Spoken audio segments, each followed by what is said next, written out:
Oi, eu sou a Gabi Xavier e depois de um episódio tão impactante, dramático na semana passada, finalmente vamos começar a entender as coisas, como chegamos nesse ponto e principalmente o que aconteceu com Eren Yeager.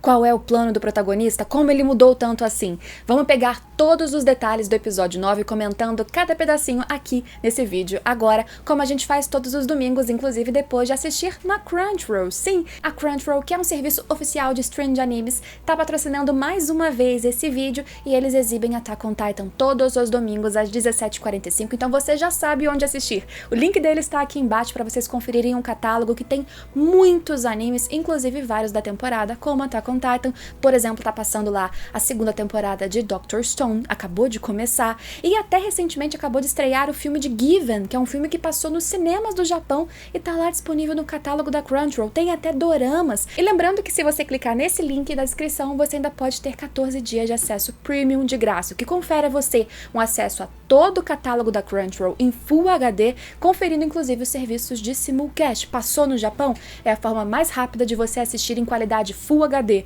Uma hora depois, tá no catálogo da Crunchyroll. Ou no caso, já tá com Titan um pouquinho depois, já tá lá disponível e você pode assistir antes de pegar todos os spoilers da internet, como a minha gata está explicando, porque Attack on Titan, vocês sabem que a galera já vai ficando emocionada e vai soltando spoiler em todo canto. Então, para ficar preparado para esses vídeos, assiste lá na Crunchyroll. Lembrando que sim, você pode assistir inclusive no seu celular, porque tem aplicativo para iOS e Android, pode assistir no tablet, na sua televisão com aqueles aparelhos como Chromecast, Roku Express ou Fire Stick. Também pode assistir no seu console, no seu videogame, então tem muitas possibilidades no seu computador, obviamente, para você assistir animes todos os dias, todas as semanas, com um catálogo imenso e principalmente para você que tá nesse vídeo, Attack on Titan. Se você caiu aqui de paraquedas, não viu ou quer rever as primeiras temporadas, inclusive primeira, segunda e terceira, também tá lá, com planos inclusive para você assistir offline, em mais de uma tela, e você também pode assistir de qualquer maneira grande parte do catálogo de graça, com anúncios, mas tem essa possibilidade, então se você não sabia, corre pra ver. E para curiosos de plantão, como sempre, esse episódio ele adaptou pouquíssima coisa também num ritmo bem tranquilo, capítulo 106 completo e basicamente o final ou um pedaço do final do 107. Teve um grande pedaço do 107 que foi cortado, mas na minha opinião ele será remanejado para os próximos episódios, porque é muito importante, tem revelações inclusive de Mikasa, coisas e tal, então fica de olho porque nos próximos episódios tem mais coisa importante ainda. Agora vamos comentar sobre esse. E foi nesse episódio que a gente começou a ver flashback de acontecimentos de 3 anos atrás, de tudo que a gente assistiu até agora na 4ª temporada de Attack on Titan. E aí, a gente vai começar a entender em que ponto que o Eren se transformou nesse que a gente viu agora em Marley, e de onde que começou, de onde partiu essa discordância clara que existe entre Eren, entre ele e seus amigos, Armin, Mikasa e o resto da tropa também. Hanji, Levi, você viu que o Eren tá enfrentando um Levi de uma forma que ele nunca enfrentou antes, é agora que a gente começa a entender, então não menospreze o poder desse flashback cheio de informações, que ainda por cima mostrou finalmente Annie Leonhardt, onde ela está, e tá dentro do cristal ainda, não saiu de lá, tá na mesma posição. A gente já fala sobre isso porque o episódio abre com Armin desabafando, e isso, se você não entendeu, é ele desabafando depois de ter voltado de dirigível lá de Libério, no ataque dentro desse distrito de Eldianos em Marley, já aconteceu toda a destruição, o Eren já engoliu o martelo de guerra, Zeke já está lá com eles e nesse momento o Armin está desabafando, inclusive segurando uma concha que ele pegou quando finalmente chegou no mar, um grande sonho seu que hoje acabou em uma cena de morte em massa. Já sobre o cristal da Annie, já adianto e lembro que foi só em Marley recentemente que o Eren descobriu uma maneira de quebrar um cristal semelhante àquele, que no caso foi o da Lara, mas ele não tem nenhuma mandíbula ali, nem aparentemente nenhuma maneira de quebrar o cristal, por isso ela continua no mesmo lugar, do mesmo jeito. Através do Armin, a gente começa a relembrar acontecimentos de 3 anos atrás e entender um pouquinho mais, para depois finalizar no Tatakai. A gente teve uma grande batalha em Shiganshina, Titã Bestial versus o que tinha da tropa de exploração, Erwin foi acabado, e isso aconteceu 4 anos atrás. 4 anos atrás, os guerreiros de Marley voltaram derrotados pra lá, e por causa dessa fragilidade que Marley mostrou para o mundo, os seus titãs voltaram derrotados, a Titã Fêmea e o Colossal ficaram parados, ou seja, foram roubados. Marley entrou em uma guerra que durou 4 anos. E quando o Eren e a tropa conseguem limpar a ilha ilha dos titãs irracionais e chegar na praia foi 1 ano depois disso. E esse flashback é de 3 anos antes também, então foi um pouquinho depois deles chegarem na praia. Marley não tinha como focar o ataque deles em Parades, mandar de novo os guerreiros, ou seus 1 milhão lá de soldados que a gente descobriu nesse episódio que eles tinham. Existiam alguns poréns desse ataque que a Helena explica no episódio, a gente vai destrinchar direitinho aqui, mas além de tudo, eles tinham entrado em uma guerra. É um território dominador, usou o poder de titãs para dominar inclusive, e por isso eles tinham vários inimigos ao longo do mundo, não era só uma questão com Parades e tal. 4 anos em uma guerra que acaba literalmente no primeiro episódio da temporada. E aí eles só mandavam navios de reconhecimento para Parades, para ver o que aconteceu, e os navios nunca voltaram. E aqui a gente viu que os navios não voltaram porque eles eram interceptados, eles eram destruídos, eles eram pegos literalmente no cangote do titã do Eren Yeager. Os Eldianos da ilha não sabiam nada do mundo para além do que estava no caderninho do Grisha e das memórias que o Eren ia recuperando aqui e ali. Mas ali eles começaram a ter um contato maior e foi com a chegada do primeiro navio com Helena, em nome de uma aliança contra Marley liderada por Zeke Yeager, ali que eles começam a descobrir várias coisas que eles não tinham a menor ideia. E é muito gostoso pra mim ver a Hanji da mesma forma que ela era há 4 anos atrás, ou no começo do anime, começo dessa história, super empolgada e animada, porque apesar de estar lidando com inimigos e não saber nada deles e ser uma situação perigosa, ela tá se divertindo enquanto tem alguém, o Nicolo, ali sendo ameaçado com uma lâmina pelo Levi, e ela dizendo bem-vindos, venham tomar um chá, vamos conversar, aquele jeito descontraído dela, sabe? Porque ela tá empolgada, é uma novidade, é um novo mundo, são muitas descobertas, olha a quantidade de coisas que ela não pode aprender, é gostoso ver a Hanji nesse clima, antes de tudo, ficar um pouquinho mais tenso, né? Quando ela tá no dirigível nos episódios passados, você vê que ela tá num clima completamente diferente. Só que o recém-capturado Nicolo, que foi parte de um grupinho da expedição do primeiro navio, que foi antes, ele tá capturado, mas tá valentemente, segundo Levi, fazendo drama, fazendo ceninha, dizendo, deixa me matar, não se entreguem pra esses demônios. E mesmo o comandante, ou o líder ali daquela primeira expedição, ele ameaça a Hanji, tem um titã atrás deles, ele fala, não vou me render aos demônios. Nem aquela arma, aquele tipo de equipamento era conhecido por Parades, e eles não sabiam exatamente como lidar com aquele novo inimigo. Foi a primeira vez que eles tiveram contato com a nação de Marley mesmo, para além dos guerreiros titãs, né, Duraina, Bertold, Hanji, Levi, qualquer um ali é salvo por um tiro, porque de repente, e Helena, que estava naquele navio, como a Pieck lembrou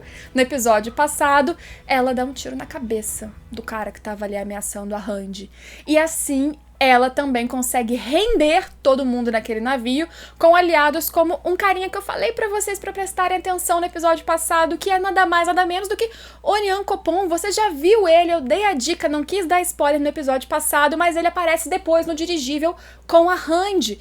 E ele já estava ali de bracinho dado com a Helena, porque ambos faziam parte desse grupo, dessa facção contra a Marley comandada por Zeke Yeager. Eles rendem os marlenianos e vão conversar, tomar o chazinho junto com Levi e Hanji para explicar os termos e quem são eles e quais são os seus propósitos. E é aí que a gente vai começar a entender também que negócio é esse. Vejam que nesse ponto, a galera ali da tropa, do primeiro esquadrão, o 104, que a gente sempre acompanhou, a Sasha, o Connie, Jean, Mikasa, Armin e Eren, eles ainda são muito jovens, ainda são curiosos, a Sasha sempre sendo Sasha, tudo ainda acontece muito parecido com o que a gente via até a terceira temporada. Quem parece mais diferente, como já parecia no finalzinho da terceira temporada, é o Eren. Não só o seu cabelo tá mais comprido, mas ele já está mais sério, e ele parece menos relutante, já menos inseguro e já discordando de pensamentos, inclusive do Armin, que é uma pessoa que ele sempre escutou muito. Uma fala do Eren que é muito importante nesse momento pra gente já começar a entender ele,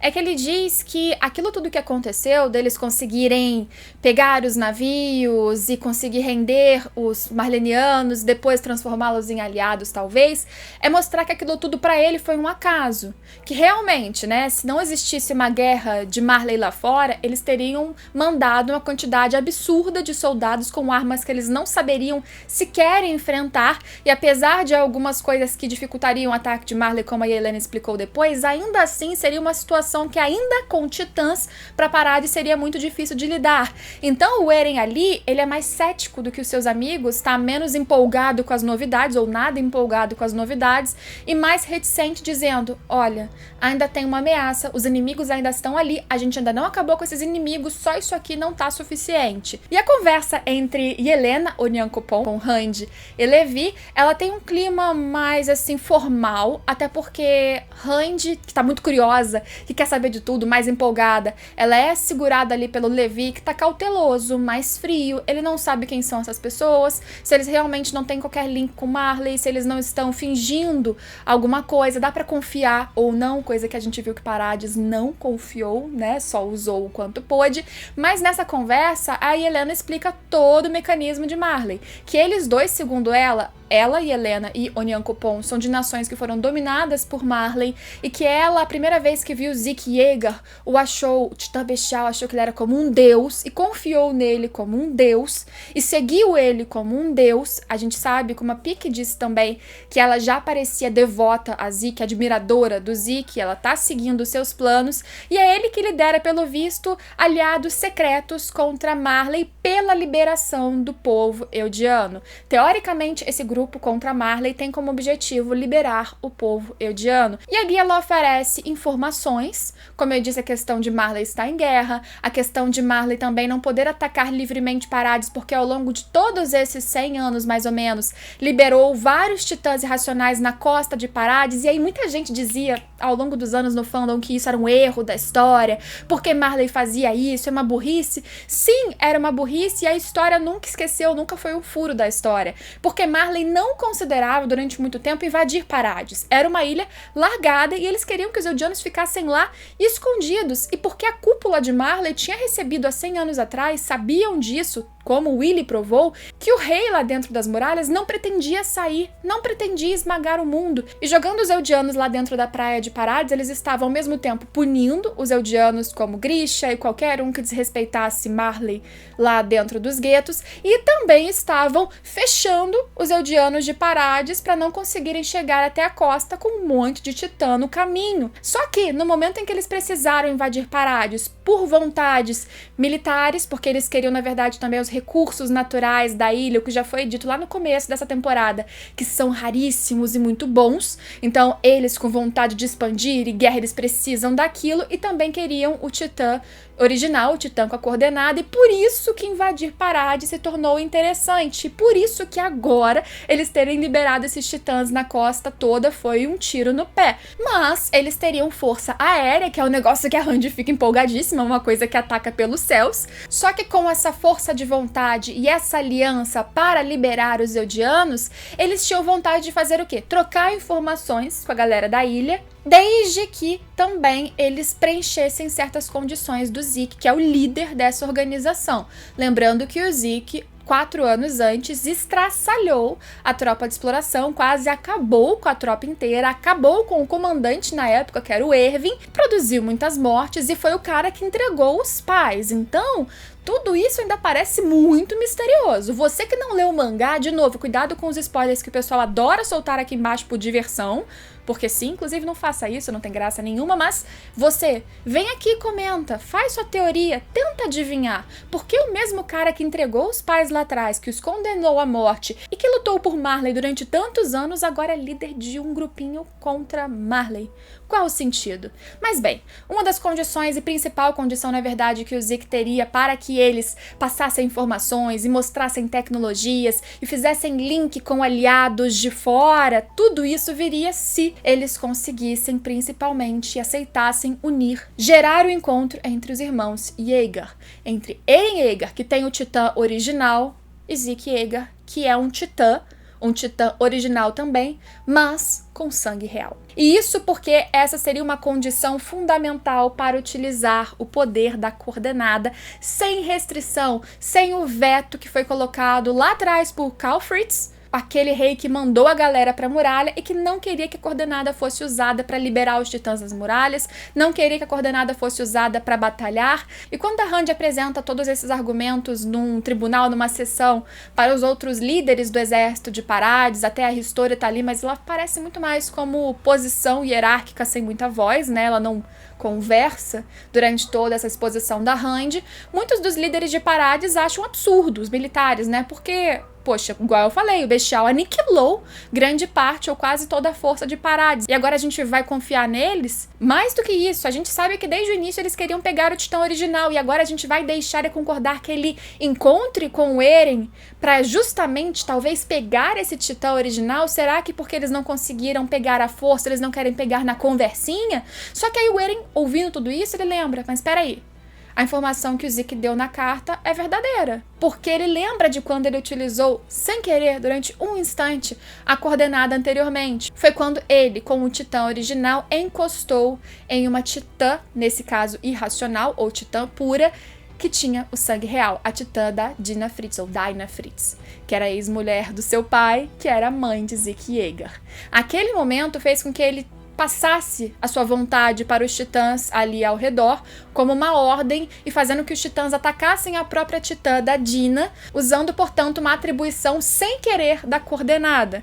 E por que ele não conseguiu, não continuou usando a coordenada? Aí são informações e dúvidas que surgem na nossa cabeça, para você também tentar preencher com teorias, mas aqui a gente já consegue ver uma diferença fundamental. Ali, o Eren encostou sem consciência do que estava fazendo, aliás, duas diferenças, e a segunda diferença, a maior delas, é que ele encostou em uma titã de sangue real, mas uma titã irracional. Existe uma diferença muito grande, talvez, dele unir forças com outro titã de sangue real, mas um titã original, e ainda com um portador consciente dessa vontade de linkar as duas forças para utilizar a coordenada. E por que o controle da coordenada é fundamental nesse ponto? Porque a maior ameaça que Parades pode fazer para o mundo é esmagar o mundo com o poder dos colossais. Só que se eles não controlam a coordenada, ou se a coordenada estiver em alguém de sangue real, portanto não podendo ser utilizada para ativar os colossais por causa do veto do Karl Fritz, então eles não teriam como ameaçar o mundo. Por isso que talvez essa chave de ter o Zeke seja fundamental, porque aí eles vão conseguir ativar a coordenada e aí eles conseguem, no mínimo, ameaçar o mundo, e aí o mundo não vai atacá-los, e aí eles vão ter uma chave para sobreviverem, ou no mínimo se colocarem mais fortes para um possível ataque, ou depois o Eren resolver por conta própria fazer o que ele fez. Outra coisa fundamental é a gente entender que, na verdade, o Eren já tinha pensado nisso. Durante uma sessão como essa, inclusive, isso acontece na 3ª temporada, no meu resumo tem esse detalhe para você que não viu, ou, enfim, tô te lembrando que ele já tinha percebido que isso era possível, e já naquela época a gente sabia, como o Eren repete agora, que ele não falou porque ele estava com medo de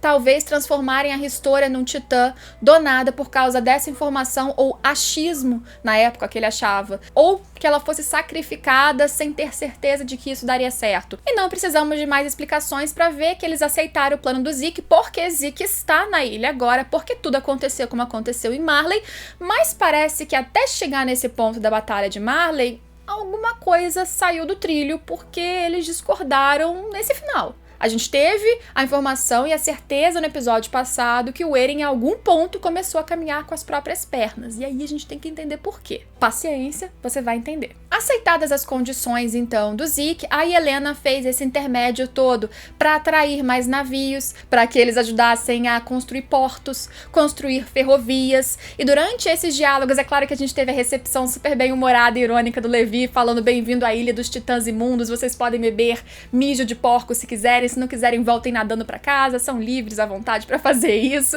A gente teve essa ironia por causa das coisas que falaram pro Levi na primeira vez que chegaram na ilha, mas apesar disso tudo, um momento maravilhoso inclusive, a gente vê que alguns marlenianos começaram a se dar bem com o Eldiano, sim. E o próprio Armin e a Mikasa acharam isso legal, ficaram empolgados, e o Armin especialmente esperançoso. Será que não tem a possibilidade da gente conversar antes de transformar o mundo em uma grande ameaça, falar que vamos esmagá-los e reforçar essa ideia de que nós somos monstros terríveis? Nós não somos monstros terríveis. E aí que a gente vê o Eren de novo, mais uma vez, pensando diferente. Ele fala: olha, pro mundo nós somos pessoas estranhas, monstros que se transformam em titãs. E eles não estão errados, né? A gente é exatamente isso. Mas eles não são só isso. Essa é a visão de um mundo, como é a visão da Gabi, deturpada, pouco aprofundada ou nada aprofundada, que não consegue enxergar como depois o Rainer acabou enxergando quando criança, que tem pessoas com sentimentos, com família, que amam, que protegem, que têm medo e por acaso viram titãs. Até o próprio Nicolo traz umas cenas bonitinhas porque ele é o cozinheiro de Marley e muito a contragosto, né? Ele tá ali cozinhando, fazendo frutos do mar e ele acaba deixando todos os muros caírem quando ele, de repente, o cozinheiro vê uma pessoa amando sua comida e agradecendo pela sua comida, elogiando e comendo com gosto, que é a Sasha. Quando ele vê aquela demônia comendo uma lagosta super feliz, é um sabor que eles nunca conheceram porque eles nunca tinham chegado no mar, gente. Então eles não conheciam aviões dirigíveis, não conheciam trem, não sabiam que era um porto, nunca tinham visto nem alguém de pele escura como o Nyankopon e não sabiam que era uma lagosta. E ela come emocionada e ele fica assim, corado, porque é algo que ele enche os olhos dele ver e a gente entende, mesmo com o time skip, depois ele chorando lá onde a Sasha foi enterrada, porque eles se aproximaram. Ele não apenas cozinhou pra ela, mas provavelmente eles se aproximaram também, né? Talvez se aproximaram bastante. E ele sofreu, né? 3 anos depois, quando a gente vê ele lá no cemitério, inclusive apanhando por ser um marleniano num cemitério de Eldianos que morreram na mão de Marley, inclusive. Lá chega o Jean e Connie, amigos da Sasha, e o levantam, e o consolam, o Connie especialmente. O Nicolo pergunta pra ele como ele está, o Connie diz, ela era praticamente minha irmã gêmea, metade de mim foi embora, e eles choram juntos, e o Nicolo sofre, e o Nicolo não entende porque isso aconteceu, uma garotinha atirou nela, e a Mikasa fala, não, mas era uma garota treinada. Então, ainda temos o momento de sofrer pela morte da Sasha, os personagens também sofrem, a gente vê que nesses 3 anos, por mais que muita gente, como o Eren falou do exército de Marley, continue olhando torto, existiu uma parcela que se aproximou a ponto de se tornar amigo, como tá ali, até chegar inclusive a família da Sasha. O Nicolo se apresenta como marleniano, explica quem ele era, oferece pra cozinhar e o pai da Sasha faz o que qualquer um faria nessa situação, que é perguntar se é de graça. É nesse episódio também que a gente tem um momento de transição que já acontecia no mangá, mas o anime ficou ainda mais impactante, que é ver o Eren dizendo o quanto é impossível ou inevitável a guerra, que o quanto eles precisam avançar, que não tem jeito, que papo, conversa, paz e qualquer dessas ideias do Armin não são mais possíveis, e ele dá um tiro, e o tiro faz transição com o tiro que pega na Sasha, enquanto o próprio Armin, no presente, conversando e desabafando com o cristal da Anne, se pergunta se aquilo poderia ser evitado, e se fosse evitado, se as coisas teriam terminado diferente. É um tiro que o Eren dá, como se fosse ele dizendo que aquilo era necessário e aquilo tivesse terminado na morte da Sasha. Será que de outra maneira teria terminado exatamente assim? Ou não? É nessa hora que a gente vê que o Armin também não tem as respostas. Ele desabafa com a Anne perguntando, né, há anos atrás vocês também pensavam isso? Porque o Armin sofre claramente por ter esmagado civis e inocentes como seu colossal, mas se ele não tivesse destruído o porto, depois daquele ataque que o Eren startou, eles teriam uma força naval gigantesca que estaria chegando na porta de Paradis agora, então ele tinha que fazer. Mas tinha que fazer porque a guerra foi iniciada naquele ataque do festival ou tinha que fazer porque não tinha qualquer outra maneira de qualquer jeito? Lembrando que, de novo, a gente tinha há 3 anos atrás no flashback um tempo para a vida de Titã do Zeke acabar. Então, 3 anos depois, a vida dele está no prazo final. O Eren, inclusive, tinha uma pressa para resolver tudo antes desse prazo terminar, então ele achava que o uso do Zeke era importante e ele estava contando com isso até onde a gente viu. Só que o Zeke em Paradis, ele tá sendo acompanhado e escoltado pelo Levi, que olha para ele com muito ódio. O Zeke ainda fala meio irônico com o Levi, não me olha assim. E olha, vocês contaram aqui em Paradis pros civis que vocês venceram a guerra, mas não é bem isso, né? Mas tudo bem, é bom às vezes viver com ignorância. E ele leva o Zeke não para se encontrar ainda com o Eren, como ele pede o tempo todo, ele tem muita vontade de fazer esse encontro logo. Ele, na verdade, leva o Zeke para uma floresta de árvores, por quê? Porque se o Zeke do nada resolver se transformar em bestial e aí a gente vê que o Levi não confia nele, ali teriam árvores estrategicamente boas o suficiente para o Levi ou qualquer um atacar o Titã utilizando o equipamento de deslocamento tridimensional, porque aí eles conseguem pular de uma árvore para outra e aí fim de Titã bestial. E agora a gente viu o Pixis pegando o Soros Titã, que a Helena apresentou inclusive, e prendendo todo mundo. A gente vê que o exército de Parad, de alguma forma, tá tentando controlar a situação, não confia naqueles que os ajudaram de muitas maneiras durante anos, pelo menos não confia na galera da Yelena, mas a gente também vê nesse episódio que o próprio Eren está preso. E por quê? Lembrando, porque ele passou do limite, porque ele fez coisas sozinho, porque ele fez a tropa entrar numa expedição e numa guerra sem aviso prévio. Por isso ele tá preso, fez a barba, molhou o chão todo, porque não sabe controlar a água durante a barba, e ficou se olhando no espelho, nitidamente tenso ainda, numa posição em que ele diz pra si mesmo: você tem que lutar, ou você vai morrer, Tatakai. Lembrando que algumas cenas antes, a própria Mikasa, também atordoada sozinha, repete como um mantra que eles têm que lutar, senão eles vão perder, senão eles vão morrer, se eles não lutarem, eles vão morrer. E ela tentando falar isso pra si mesma, como se convencendo ou tentando se convencer de que tudo que eles fizeram era inevitável. Lembrando que a Mikasa foi uma que chegou no Eren Marley e falou: vamos pra casa, você matou inocentes, e sofreu inclusive ao vê-lo esmagar a sangue frio, a martelo de guerra. Ela também não está concordando com o amigo. E o Armin, como a gente viu, tá tentando concordar. Mas como é que ele concorda se ele não entende o que o Eren tá fazendo? E aí, vai ser um longo caminho, muito mais curto pra quem vê o anime, mas um longo caminho pra finalmente, daqui a pouco, a gente começar a entender por que Eren fez o que fez e onde e quando que ele começou a discordar da tropa até chegar ao ponto de precisar ser preso. Gabi, aliás, também está presa com o Falco, é só o que a gente viu dos dois, uma pequena cena, e o mapa acrescentou ali uma posição dela de desespero, mordendo o dedo e falando Eren Yeager. Então você vê que a menina tá no ódio até agora, deram um foco bem grande pra isso. E o que Preview mostrou é que a gente no próximo episódio continua com flashbacks e vamos continuar com informações fundamentais sim, pra você entender mais coisas impactantes que acontecerão. Calma, você quer mais titã, mais luta e tal, tenha paciência, esse momento é importante pra gente chegar lá. E você achando que a gente não tinha muito o que falar desse episódio, hein? Tem muito o que falar, porque esses são os episódios mornos que escondem muitas verdades e coisas importantes. E é isso, espero que eu tenha ajudado vocês a perceber todos os mínimos detalhes e fatos importantes nesse episódio 9 de Attack on Titan. Lembrando que temos 16 previstos pra essa temporada, o que vem depois, que não vai ser o fim, a gente não sabe, mas continua aqui no canal, se inscreve, deixa o like, compartilha esse vídeo, comenta o que você tá achando e continue sempre aqui comigo pra gente comentar Attack on Titan e outros animes mangás, sempre. Espero vocês em todos os próximos vídeos. Tchau, tchau!